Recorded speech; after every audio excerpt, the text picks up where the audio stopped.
Great. Okay, so let us begin. Okay, first of all, I always run through these questions, actually these points, before every webinar. Now, as you all know, the goal of these webinars is to help you with the nuts and bolts, pretty much Amazon Seller Central, because we all know it can be a real pain. So all these webinars are about are just to help you through Amazon Seller Central. If there are any questions about Ben's webinars or Ben's promotions, please leave to him because he is the expert at that. And another thing is I always lead with this, and I say, I am not a guru or a big Amazon earner.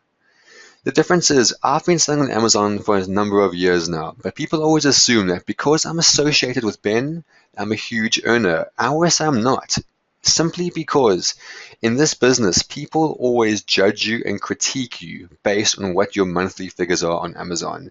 And we all know those figures can tell a whole different story. For example, I believe it is more difficult to reach a $10,000 sales mark through organic sales than it is to hit a $50,000 mark with all the giveaways and promotions. So that's why I say that I'm not a big earner. I'm simply someone that sells on Amazon full-time, and luckily I can support my entire family doing that. So it's really good. But I always lead with that so people don't think I'm this huge guru and I know everything. Far from the case. And then I will try to answer as many questions as possible.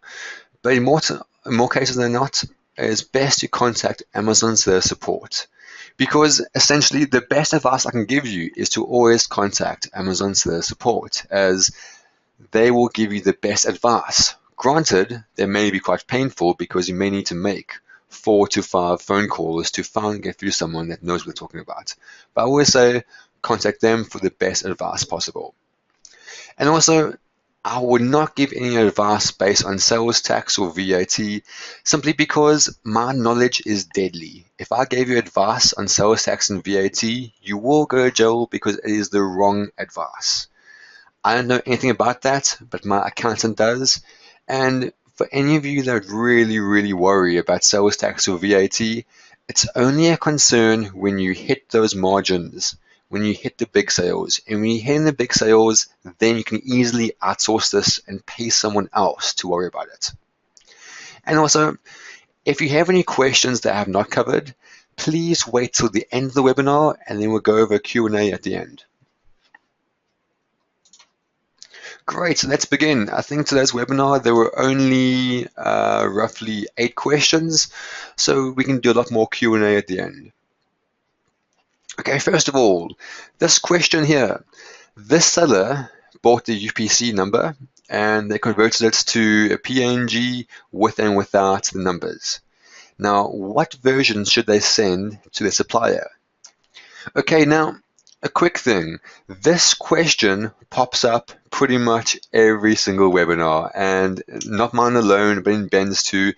There's a big confusion between UPC barcode and FNSKU barcode. I just want to go over that. UPC barcode. Now, these are barcodes you can buy online through eBay, websites, whichever. And these barcodes are retail barcodes. So if you want your product to sell in Target, in any of this other type of stores, you need a UPC barcode. However, if you're going to sell only on Amazon, then you need an FNSKU barcode. Now, this is a barcode that's unique because it's only used by Amazon and it's issued by Amazon. This barcode must be placed on your units before they arrive into FBA. If the FNSKU barcode is not on there, you can have Amazon do the labeling for you, but that costs 20 cents per label. And I think the vast majority, about 95% of people in this course, will sell mainly out of Amazon. So for that very reason, only use the FNSKU barcode. And when you create a product, in the inventory tab. Normally about an hour or two after it's been made, an FNSKU barcode can be downloaded. And to download it, you simply go to your inventory tab and click on the drop-down box where it says edit, and then you click print item labels. And that's all you need. So for everyone, I recommend send your suppliers the FNSKU barcode. Because if you use a UPC barcode, you have to change your entire shipping settings, and it's not very good. From the very beginning, use FNSKU, and it will be much, much easier from the get-go. And also, another thing is that you can get UPC barcodes when you sign up to ASM and such. And thanks, Tanya, for that comment. You're absolutely right. However, just a word of warning is that whenever you have a UPC barcode, make sure you have the certification along with it. The reason being, when I was in ASM 1, I used my UPC barcode that was given to me by ASM. The problem was, though, there was an issue with my listing, and Amazon needed proof that I own that UPC barcode. So I then had to email ASM, and they then replied with a lawyer's letter stating I own that UPC barcode. But generally speaking, if you buy a UPC from a supplier, online, they should be issued with letters of authenticity. If not, please make sure you have them. Okay, question 2 then.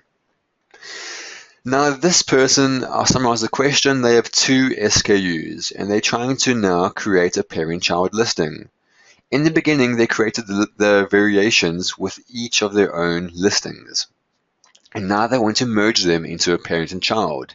However, they were told by Amazon Seller Central that they could potentially lose all their reviews and they have to create 2 new products with a parent-child listing. Is this true because the person came across as quite useless on the call? First of all, you're absolutely correct. This person is inexperienced. And what I do, I give whenever I phone Amazon, I have the 5-second test.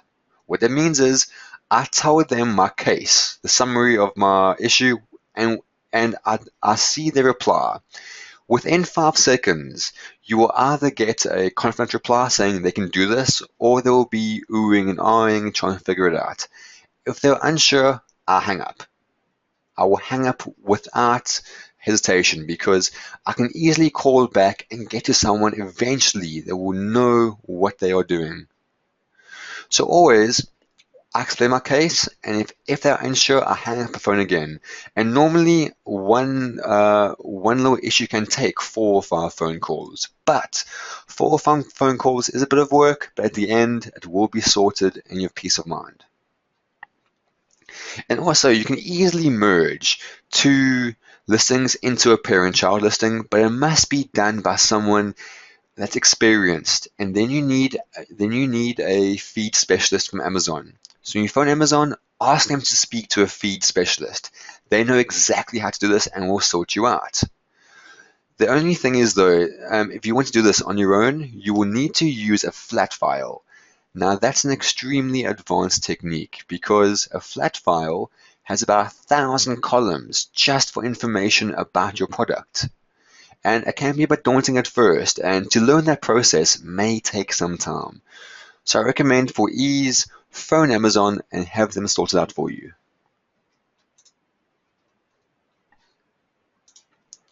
Okay, question 3.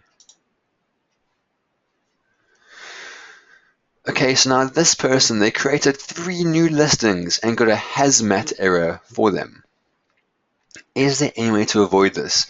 Now, first of all, the hazmat error stands for hazardous material. Whenever you create a new listing, there will be bots, just little tiny computer programs that scan all the listings.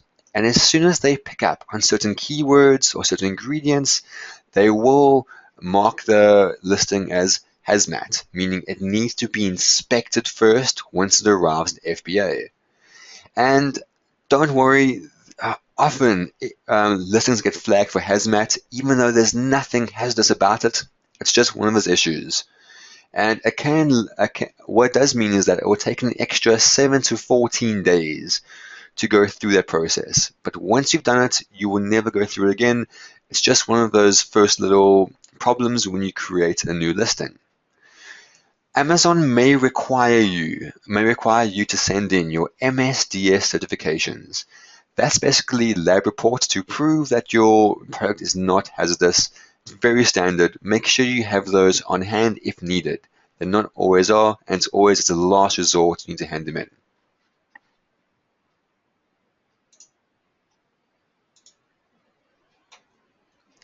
I'm getting a few comments here saying they can't see my slides. If you cannot see my slide, please, if you can see them, please say yes or no in the chat box, please. Wow, no one can see them. That means I've been talking to myself for a while now. Anyway, let's see what the issue is.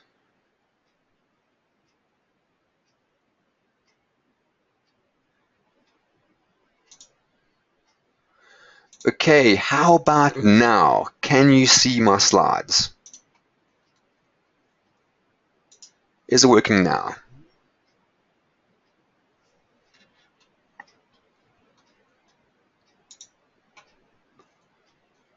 Okay, still not. Okay, one moment. Let me just see what the issue is here. Sorry about this.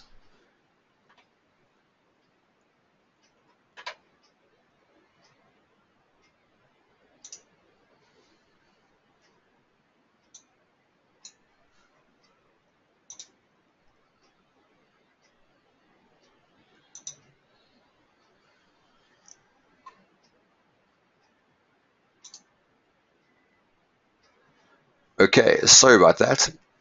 Let's try again. Can you see this slide now?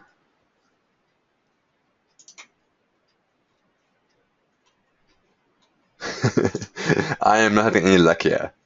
Okay, sorry about this. Let me see what the issue is here, because these slides should be showing. There we go. Now they should work.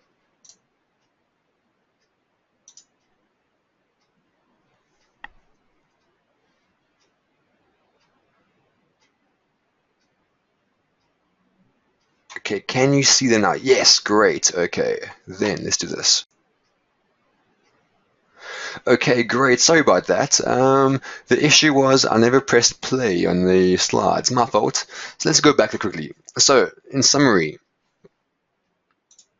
that was slide 1. You can see it.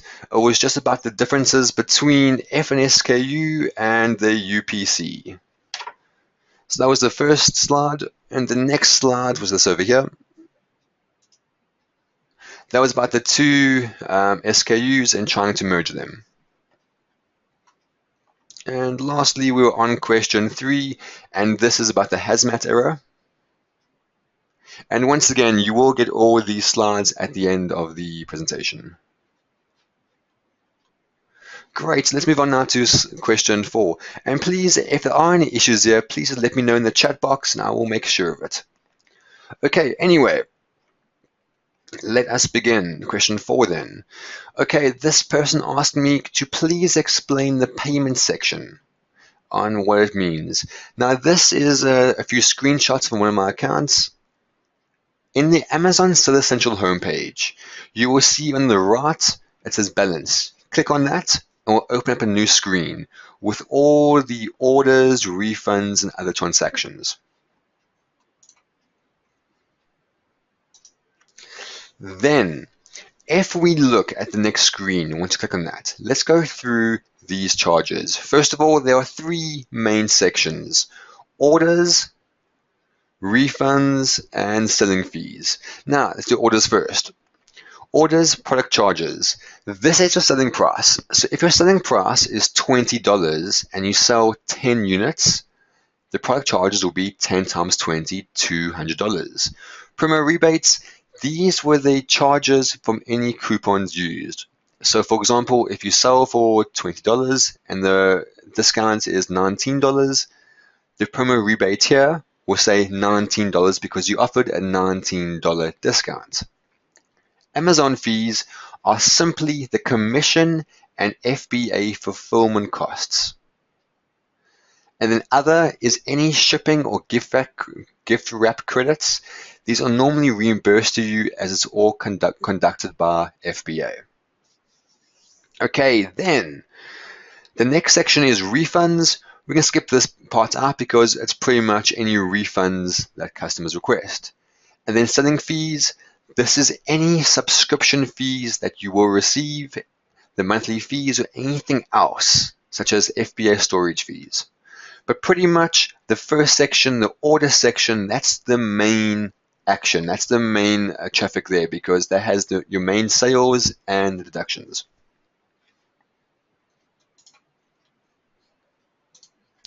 Okay, question 5. Would I suggest using FBM for getting reviews? Now, FBM is fulfilled by merchants. That means that you actually personally ship out the goods to the customers instead of Amazon doing it for you. And FBM is great because if you want to get reviews, you can ask your friends and family to give you reviews after you give them the product. They buy on Amazon and then you simply give it to them in person or post it to them, whichever is easier. But please be careful about this because when you do fulfilled by merchants, it can harm your account if you do not confirm your orders. What that means is when someone makes an order on Amazon and it's FBM, you will then get a notification from Amazon saying you must now fulfill this, meaning ship it to the customer. So you then need to say confirm and then include any tracking number once you do that. If you do this too slowly or too late, it can harm your seller account because Amazon wants sellers to fulfill orders as fast as possible. So personally, I never use FBM as it can be a pain as you always have to watch it. So I always recommend sticking to FBA because in the beginning, you don't want to make any mistakes. And FBA, you are always in good hands as Amazon will take take charge and they will fulfill any late orders and it's down to them. So for reviews, I recommend do FBA. FBM unless you really, really know what you're doing. But from the beginning, I reckon go with FBA. And Beverly made a very good comment there. She said FBM can also cost you a lot more than FBA if you have to ship internationally. Beverly, absolutely correct. I know a lot of my UK friends that sell on US try to get their friends to leave reviews. So what they do is they do an FBM order for them in the US and then ship it here. And it's crazy. There's so many logistics involved. It can be really, really painful. So for that matter, I would not worry too much about it. Okay, question 6. This person, they had a UK customer and there was a problem with their product. And they sent them a replacement immediately by creating a manual fulfillment order in Seller Central. However, ideally, he really wanted him to return the faulty unit so they could test it out. But what's the best way to do this? Okay, so normally, if you want the customer to return a faulty product, you have to go the extra mile in customer service, and it requires a bit of work from the customer. So first of all, the first thing you do, apologize to the customer and give them a full refund. Next, you must tell them that you would like to inspect this product to avoid future problems like this. And please tell them that you're a small run family, you're a small family run business, that's it, and that you really want to aim to get 100% customer satisfaction and 100% quality rate. So please tell them this and they will be happy to return the item. But also say that you'll be sending them a free product to make up for this error. So they're getting a refund and they're getting a free replacement. And then please give them the address locally if you are local or any forwarding address. And normally if you do this, customers are very, very happy to return the item because they can see you're a small family-run service and they really want to help you out. So normally if you do this, it will help. But it works for me about 80% of the time, and the other 20%, people just couldn't be bothered because they know that it requires work from them as they don't want to ship the item back. And in terms like that, when people don't want to ship the item back, then I simply ask them to take photos of it. Take photos and email it to me, and that's almost as good as actually seeing the item.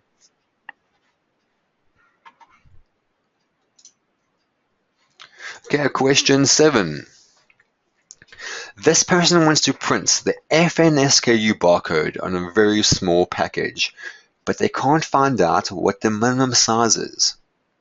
Now, what I always do is that when I print my item labels, the drop-down box will give you many different sizes, and basically I'll look there, what size is the best for my product?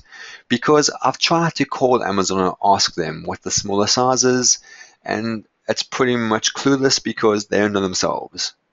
So what I do is I get the best size for my product, and then after that, I download a barcode scanning app. There are plenty for your phone, just download one.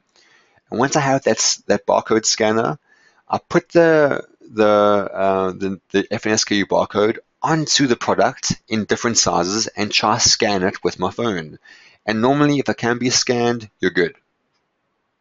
So I always do that. I first scan the items myself first to make sure it can be scanned, and if it does, then you're good. Other than that, what I would do, if it's your first order with this, the very first order, what I would do is maybe have Amazon affix the FNSKU barcodes, and then maybe send in a smaller shipment, maybe 10, 20 units, where you already have the FNSKU barcode on it. And if those go through smoothly, then you're absolutely fine. Then the next order, you can simply have the labels on there. And please remember, each order you make from a supplier should be better than the previous, meaning that you always aim to improve the process every time around. For example, you go from air shipping to sea shipping, same as here. Every order you make, you try and iron out all the kinks, and it will help you a lot more because shipments get cheaper and the flow and the process becomes much, much easier.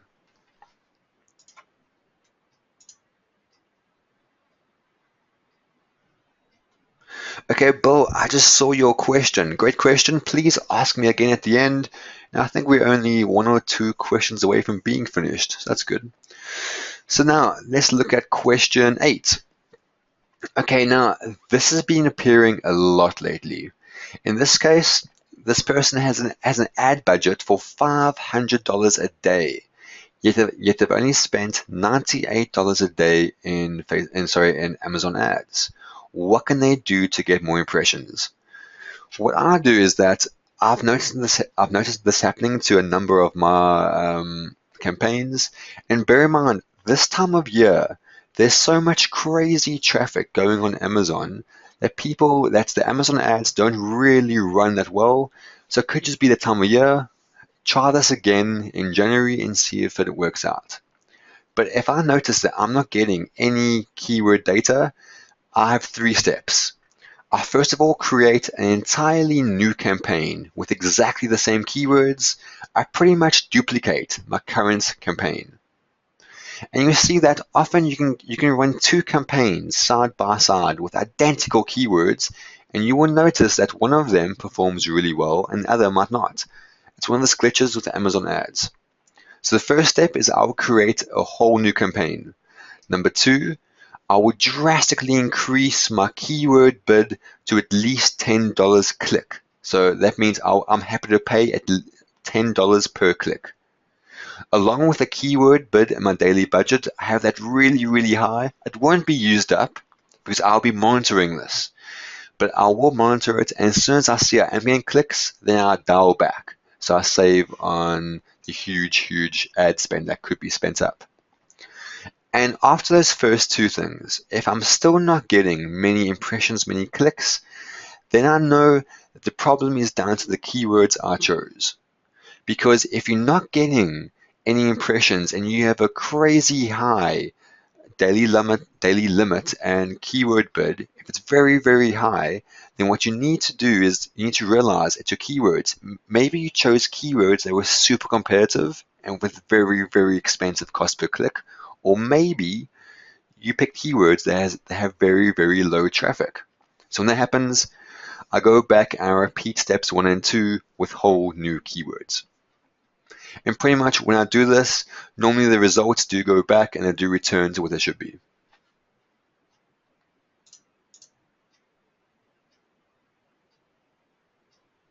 Beverly, I saw your question now. Please ask me again at the end, and I'll be happy to go over that.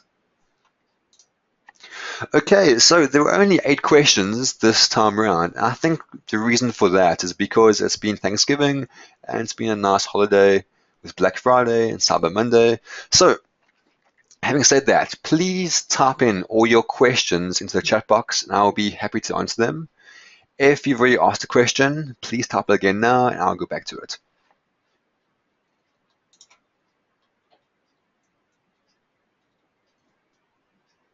So I want to go into Bill's question. Bill asked here, a few of my products are showing up as for sale, used, and they were being sold by Amazon Warehouse at a discount.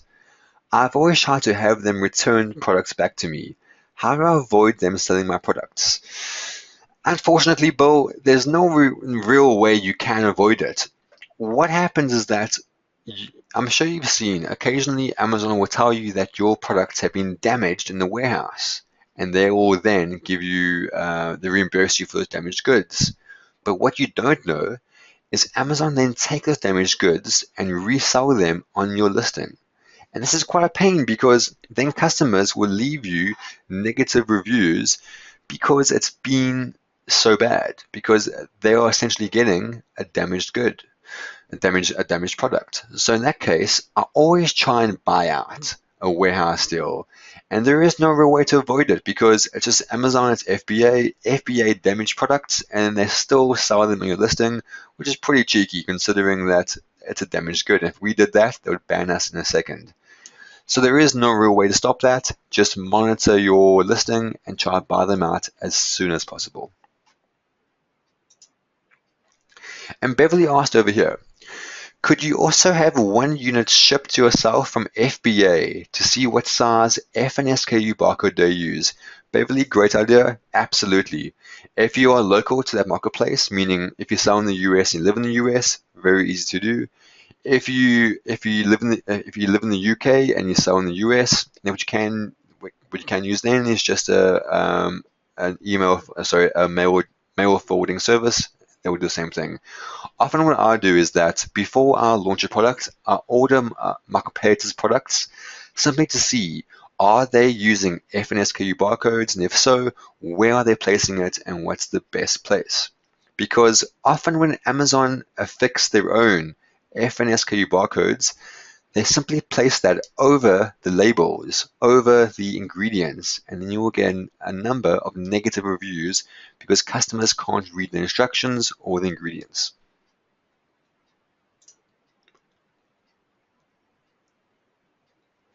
Linda, you asked me over here, what is the best way to add FBM to your listing while your product is on its way to Amazon? Simply, all you're going to do is, once it's FBA, once the product is FBA certified or FBA ready, what you do then is you go into the inventory tab and select that product, and where it says edit, the drop down box, you can either say change to fulfilled by merchant, but you won't do that simply because you are FBA. So then you're going to add another condition. If you do that, you can then select FBM. So all you're going to do is go into edit, add another condition, and select FBM. Just please be advised that if you try and update your listing, you have to update both the FBM and the FBA listing. That's just the nature of it. A bit of work there, but as long as you remember that, you should be fine.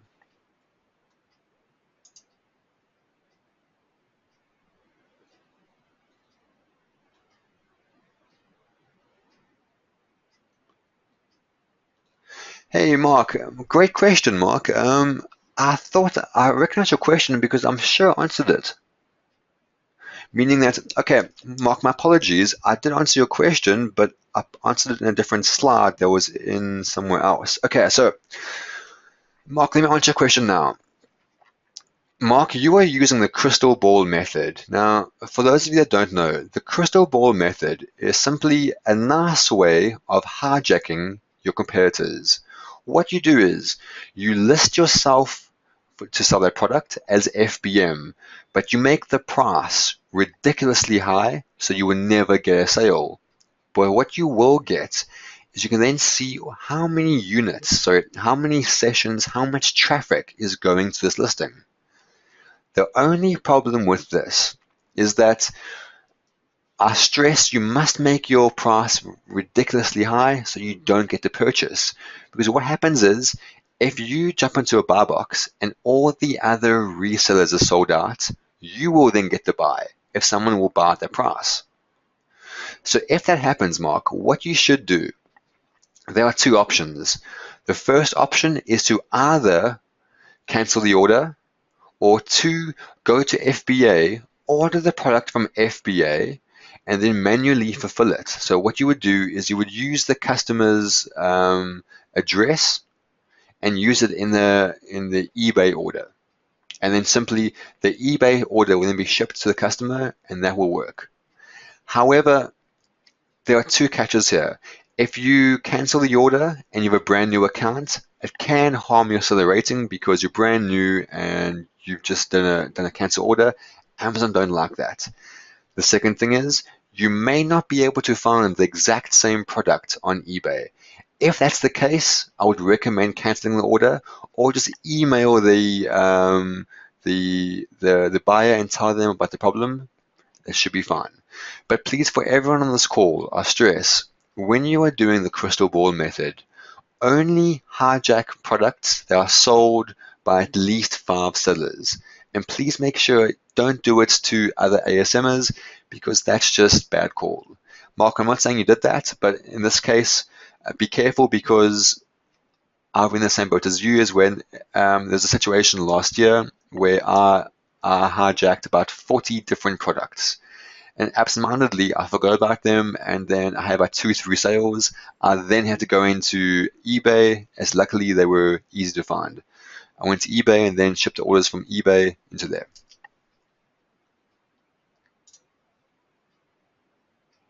Okay, Sandy, you asked over here, is there a way to pause a coupon promo? Sandy, unfortunately not. Once a coupon is live, you cannot pause it.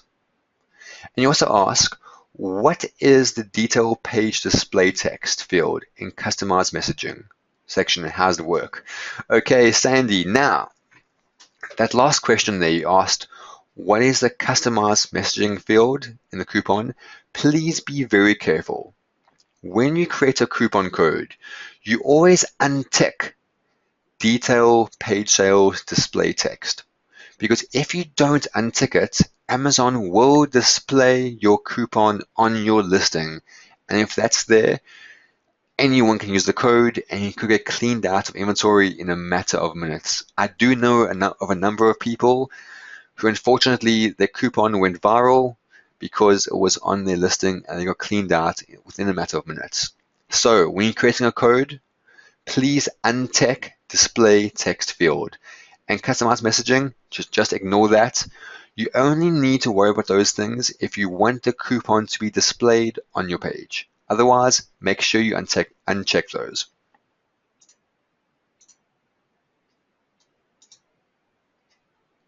Oh, Sandy, I see what you mean.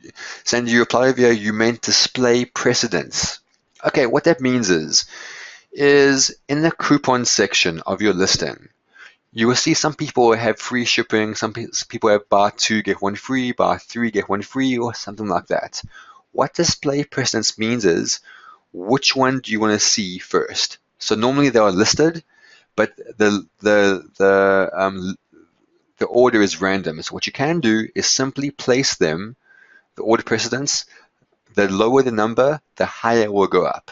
So if you have, let's say, 3 coupons displaying on your page, if you have display precedence 1, 2, or 3, they'll be listed in order 1, 2, and 3.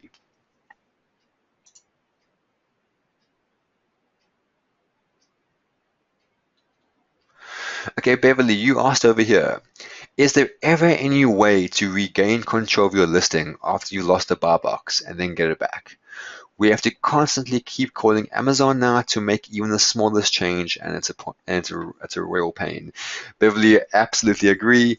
It really is annoying to always contact Amazon to make a change for you. There are two ways around this. I'm not sure if you are, but try and get brand registered, because if you are, you should be able to make the changes then. And even so, even if you are brand registered, sometimes you can't make those changes. It's a real pain. In that case, what you should do is use a flat file. Now, I know flat files are quite difficult and it's quite a steep learning curve. So what I recommend is this. Amazon Keeps. Amazon prefers sellers to use a flat file. Now, a flat file is basically an Excel spreadsheet with about 1,000 columns. They have all the information about your product, but in a spreadsheet format. And simply, what you can do is that you can download this report from Amazon. But what you will need to do is you'll need to download the category listings report. And once you get that, actually, first of all, in order to get that report, you need to call Amazon and request access to it. And once they give it to you, they will give you your entire inventory in flat file format. Then simply what you do is you copy this file, and every time you want to change, you update the file and then send it to Amazon, or just upload it into Amazon, and the changes will take place almost immediately. That works for me about 80% of the time. Other 20% have to call Amazon. It's one of those things.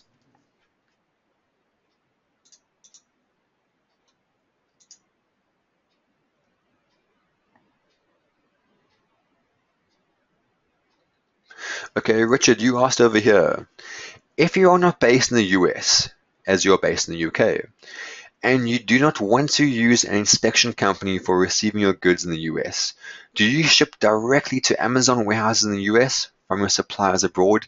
No, I don't. And here's the reason, Richard, is that Amazon recently changed the rules. Up to a month ago, you could send goods directly from your supplier into FBA.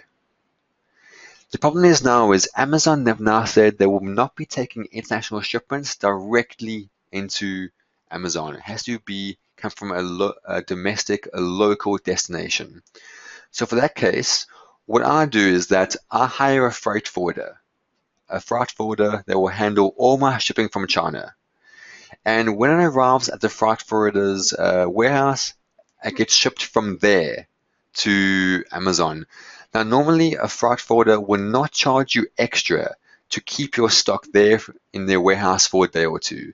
And that's simply what I do now. I do know of a number of people that are still doing international shipments to FBA, but I do know a number of others that have been rejected, and then their stock has been stuck in transit, and it's been a real pain. So I would recommend using a fulfillment service, but try use your freight forwarder. And also, I recommend to everyone get a freight forwarder, because once you do, it's one less thing to worry about. They can worry about it for you. Beverly, you said over here that you are brand registered. Okay, Beverly, unfortunately, in that case, if you are brand registered, there's nothing you can do. You're going to have to either use the flat file format or simply contact Amazon each and every single time you want to change to the listing. It's one of those things.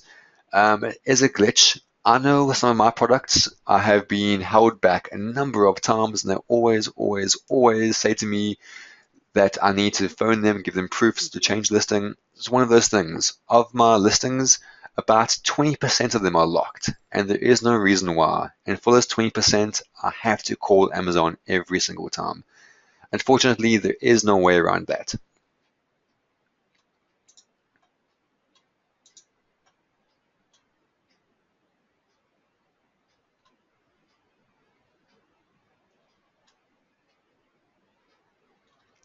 Okay, John, great question.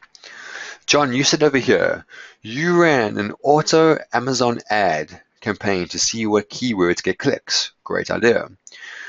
When I looked at the report under the keyword column, there is no keyword listed, only an asterisk. However, the report is showing that the number of these impressions for the asterisk. Is there a way to find out what the asterisk represents in this report? Absolutely. Now, first of all, you get two types of main reports. You get the campaign performance report and the search term report. The campaign performance report will have all the asterisks. And asterisk means that was an automatic ad. And an automatic ad, you can only get the data from the search term report. So for every asterisk in the campaign report means that was an automatic ad, and to get that keyword, you need to download the search term report, and that will give you all the relevant data.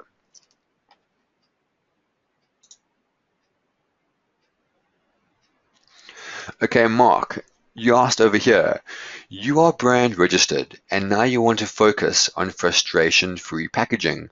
What are the steps, and is this the best way to protect you from hijacking? Okay, Mark, great question. Now, first of all, the name frustration-free packaging is there's a lot of irony there, because in order to be accepted into frustration-free packaging is a real pain. You have to change all your packaging dimensions, send to Amazon, and they do a drop test, meaning they simply drop your product in its packaging to make sure it's still good.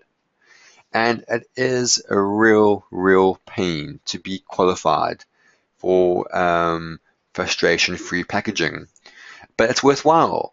But now here's the kicker. Many people assume that if they have frustration-free packaging, they will not be hijacked.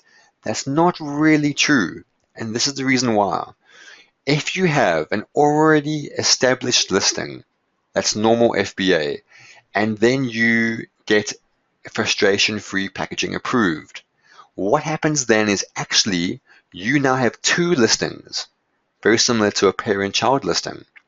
So you have two listings now. One is going to be a normal FBA, and the other is going to be frustration-free packaging. And they're both going to appear on the same page, much like a parent-child listing. The problem is people assume that just because they're now using the frustration-free packaging option, that they can't be hijacked. They still can, because a hijacker can still use your previous FBA listing to list on your parent listing. So it doesn't actually prevent anything. And any hijacker that's pretty clever or wise knows this. And I know people who have changed all their listings to frustration-free packaging and went through a huge amount of trouble and expense to do that. However, their normal FBA listings were then inactive because they weren't being used. But now, if a listing isn't active, it can still be used by any other seller, and that's exactly the problem. So to sum up, frustration-free packaging is a deterrent to hijackers, but it does not work very well, as it can be used against you. And another thing is that to get approved is quite a pain. It really is, and it's a lot of work. Honestly, your time can be spent elsewhere and on more important things. If you are getting hijacked all the time, it means one of two things. First of all, that you're in a very good product, and you're selling really well, and now people are aiming to bring you down as competitors. Or your product is not distinguishable from the rest, henceforth is easily hijacked. If your product is different from all the other products, you will not be hijacked as often. But if your product is identical to the rest, it's very easy for people to hijack you. So bear in mind, a frustration-free packaging is only a worthwhile option if you have a very generic product. If not, I wouldn't even waste time doing it. Sorry, that was a really long-winded answer there. Okay, Sandy, you said over here, if the listing is locked, is it just the title, only your keywords, bullets, and description too? Okay, if a listing is locked, What is locked is simply the listing details. So it will be the title, bullet points, and product description. Nothing else will be locked. You can still create coupons, you can still change the back-end keywords, everything's fine. It's just title, bullet points, and description that needs to be updated.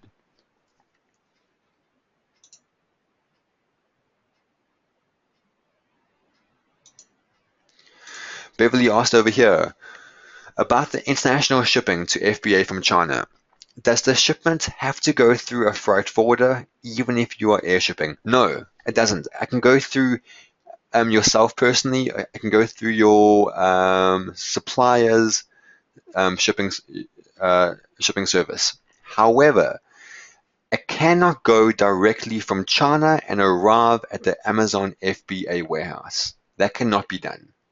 It has to go to some type of destination in the US, so it can be then sent from there with the UPS shipping documents into FBA. That has to be done because Amazon do not like receiving international shipments directly from China. So there has to be some point in the process that it arrives in the arrives in the US and then is sent domestically to FBA. That has to be done. If it arrives from Amazon, if it arrives at the FBA warehouse from China, it will become denied. Some people get through by luck, others don't. It's best to make sure you have that warehouse in the middle.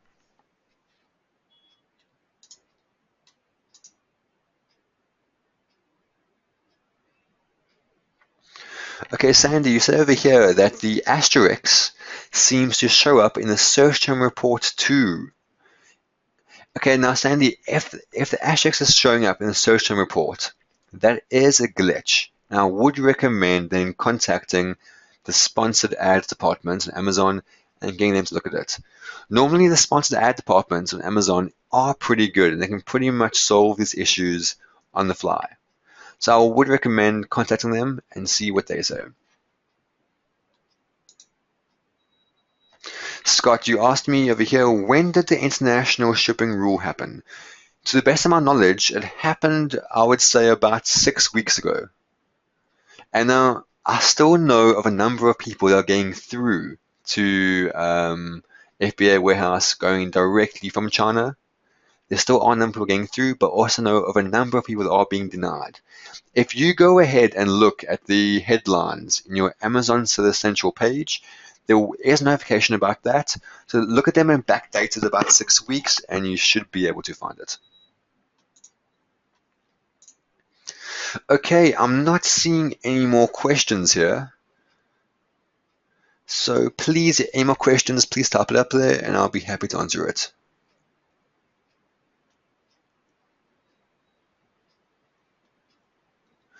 Okay, Stephen, you asked over here, are you able to show your screen while you walk through how you review your sponsored products data reports? I know you have done this at different times, but would appreciate a refresher. Stephen, I would absolutely love to. Unfortunately, I have to prepare those screenshots in advance, simply because I don't want everyone to see my products. But Stephen, for the next webinar, put up a question and please say, Paul, please show me screenshots, please say this, and please say it with capital letters like you're shouting at me, and I'll be happy to do it. Unfortunately, there are a lot of questions, and I tend to avoid showing screenshots because for every category and every account, there are minor differences. So what I show you on my account might be different from what you see on your own account, but I will be happy to go over that in the future.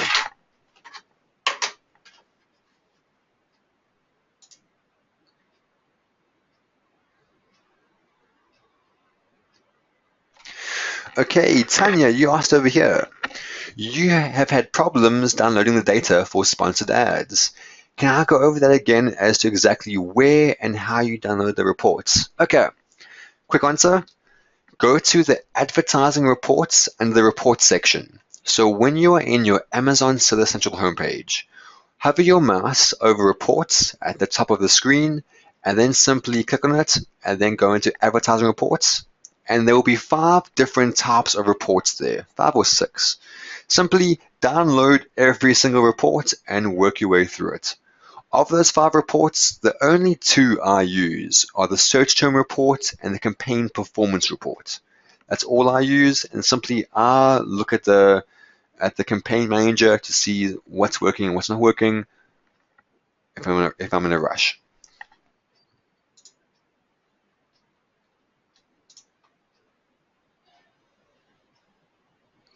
Okay, Sandra, great question. You asked, how do you get the add to cart button in the promo section? Now, if you look at some sellers on Amazon, on their product listings, but where it says promotions, it says add to cart, and they have a little button there.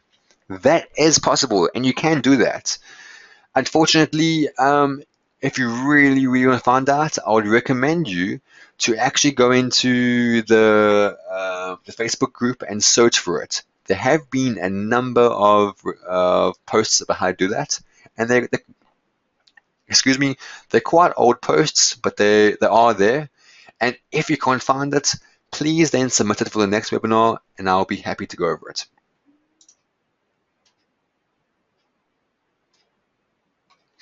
Okay, Mark, you asked over here, with the shipping to USA, what happens with inspection on the other end?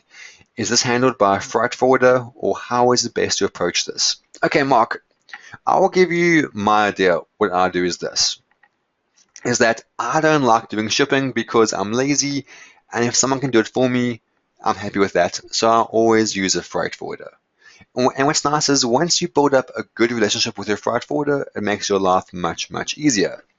So, the first time I use a supplier, very first time, my very first order, I get it shipped from China to an inspection warehouse in the US. So let's say I use FBA inspection, for example. What I'll use is my freight forwarder to ship the goods from the Chinese warehouse to FBA inspection. And then I ask FBA inspection to please go through the shipment and to make sure there is nothing damaged. And then I get shipped from there into Amazon FBA warehouse. Then on my second order, I do this. I first of all look at the supplier. How good was their first order? If there were no issues at all, then I ask the freight forwarder to ship it directly into the Amazon warehouse. But then I tell the freight forwarder, here are my UPS shipping docs. Because normally what happens is, when a freight forwarder receives your shipment in the US, it's normally received at the warehouse and then sent on to the forwarding address. So what I do is that I tell the freight forwarder, when you receive the goods, please then send it to UPS, and here are the UPS shipping labels. That way, as soon as the goods arrive in their warehouse, they are fixed labels and they're sent out the following day. And that's what I do each and every process, because I know I can trust the supplier because their first order was good. Okay, Linda. Linda, I'm not sure why, but you said here that you are getting an error message saying that you cannot add FBM to an FBA item. Linda, I'm not sure why you're getting that. You should be able to. In that case, I would contact Amazon and ask them what the issue is.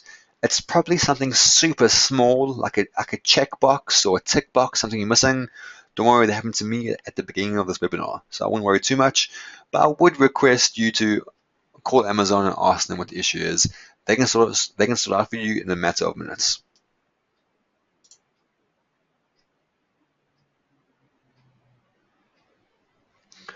John, you asked me over here, for clarification of shipping from China, are you saying even if you have it shipped by air, do you still have the shipment sent to a middleman and not directly to Amazon? John, that is correct. That's what I do. And please bear in mind, this is the way I do it, and it's not the same for everyone, because some categories are different, some products are different, but this works well for me. So I would recommend you actually contacting Amazon FBA and seeing what they say. But this is what I do, and so far I've never had any issues. It's been absolutely fine. And just to give you an idea, if the middleman warehouse, which I use, costs me an additional maybe $40 to $50 because they're simply receiving my goods and affixing the UPS labels, and it should be fine. It's one of those extra costs you have to bear. One of those things. Contact Amazon FBA and see what they say, because they might say for your very product you can go straight from China to the warehouse. But also with that, phone 2 or 3 times and make sure you speak to 2 or 3 people to get more opinions.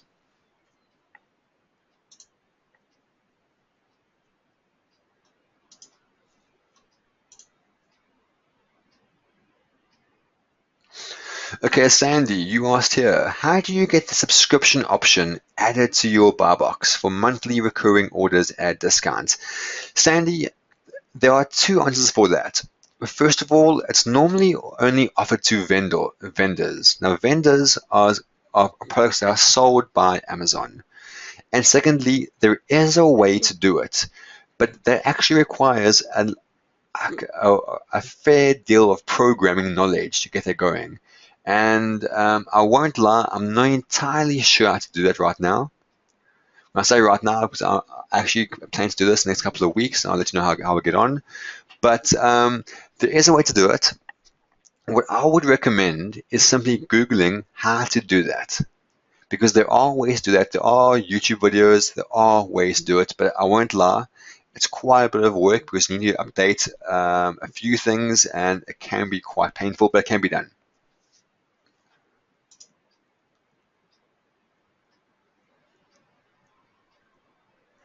Scott, awesome comment. Thank you. Scott was nice enough to give us the link for the Amazon shipping issues. So I'm going to post it here. Thank you, Scott.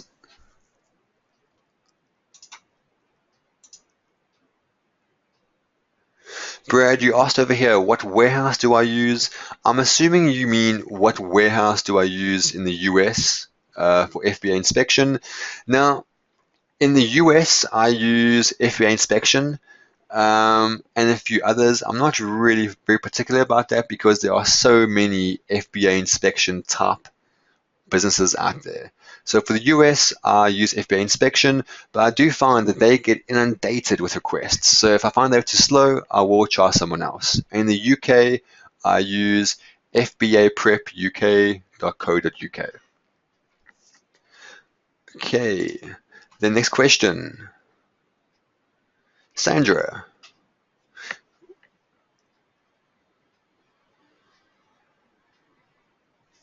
Okay, Sandra, you said you've been sending directly from China supplier to FBA Air Express via DHL on a monthly basis with no issues. Last one received 2 weeks ago. Should I be concerned about my next shipment coming in 2 weeks, or was I grandfathered in? Okay, Sandra, exact same answer I'll give you. I think you answered yourself, as you know that.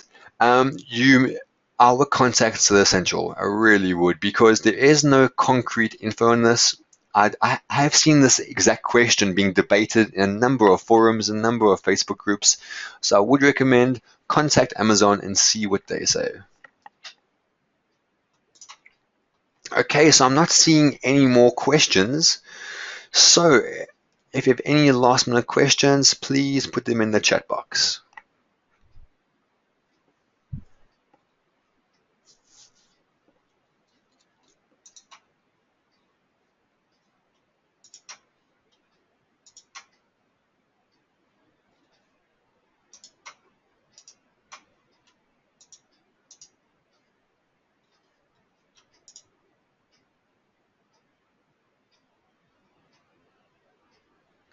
Okay, John, you have a product you've been selling in the US and you want to sell on Amazon UK.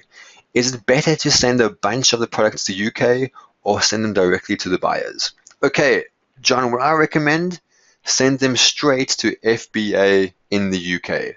Really, I do stress that. And here's why. You can do international shipping from Amazon US. However, that is a real pain and can be very, very expensive.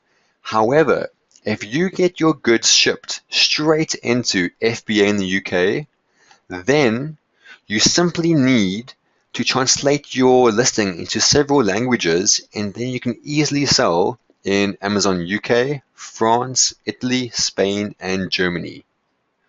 So if you have goods in the UK, you can easily sell on any of those other European marketplaces. And that really does help because there's no competition on there. There really, really isn't. However, in order to do that, you will need a whole new Amazon account based for the EU. And people ask me, are you allowed to have more than one Amazon account? If you're allowed to have any Amazon account in any marketplace, so you can have an Amazon US and an Amazon UK account, it's absolutely fine. But John, for your question, I would recommend shipping your goods straight into Amazon FBA in the UK once you've made an Amazon UK Seller Essential account.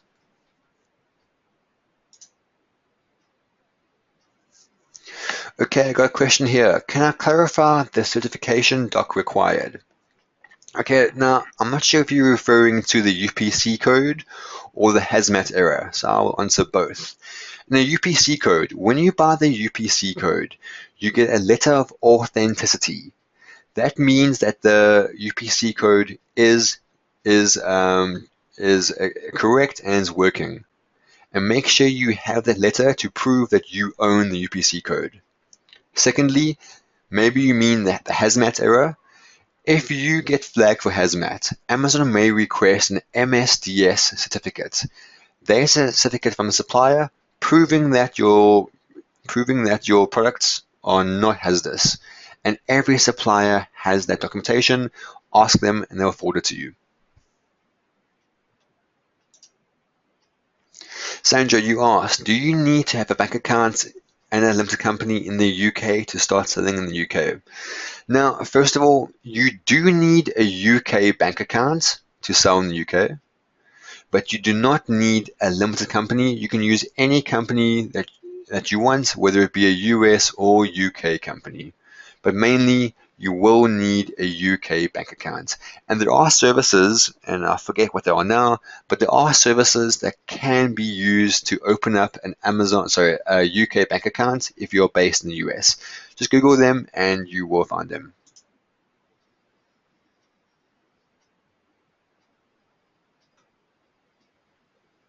Okay, uh, with respect to certification for FDA, FCC, CE, and ROHS, etc., how do you acquire these certifications, and must they be provided to Amazon automatically, or have it on hand if requested?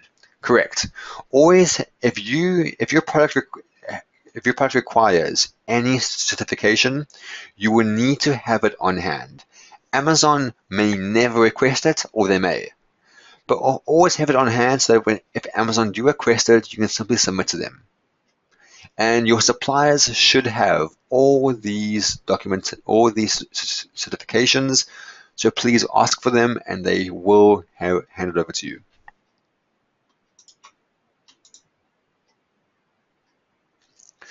The question here about Bluetooth devices. What are the requirements for that with regards to certification? Actually, I'm not too sure, to be honest. I'm really not. You would have to basically just research that. What I would do is that I would order a bunch of samples from suppliers, and then also order 1 or 2 units from our competitors and see if it comes along with any stamps or badges or certificates to prove what it is.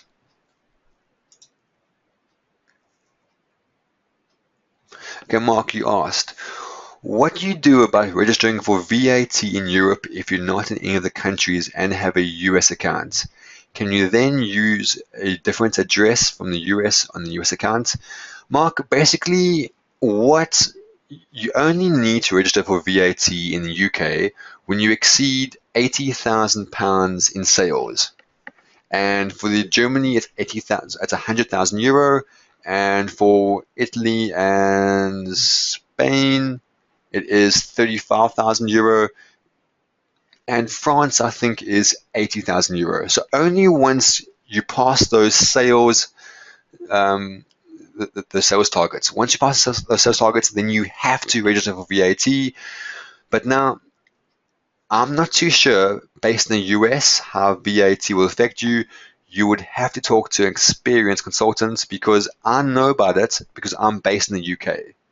So we relate differently for you and me. If we in the US and the UK, I would recommend strongly to contact an accountant who has Amazon experience, and they will know exactly what to do with that.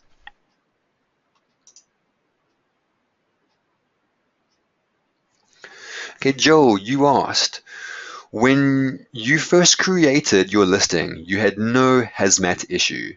Will you ever have one later? Basically, Joel, you will only receive the hazmat error the first time you create a listing or create your first shipment into Amazon. And that's only if you receive the error. Not everyone does. Actually, only a few people receive the hazmat error. But normally, you only receive it once, and it will be when your stock hits FBA. Because when it arrives at FBA, they will then need to do a check and to make sure it's all good.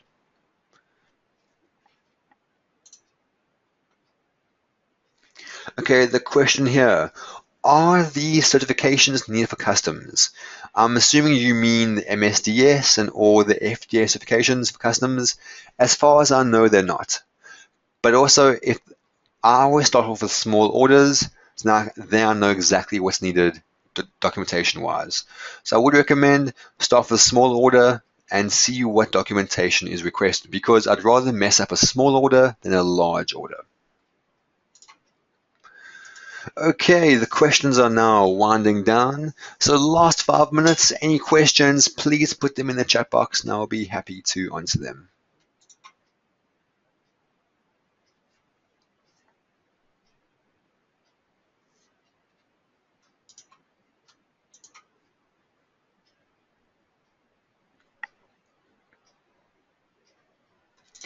Okay, it looks like the questions have been done then. Thanks so much. Okay, so everyone, I just wanted to thank you for all your help today and thank you for your patience at the beginning when I didn't get the slide to play correctly. So thank you everyone. Thank you for a great session and I look forward to talking to you next month.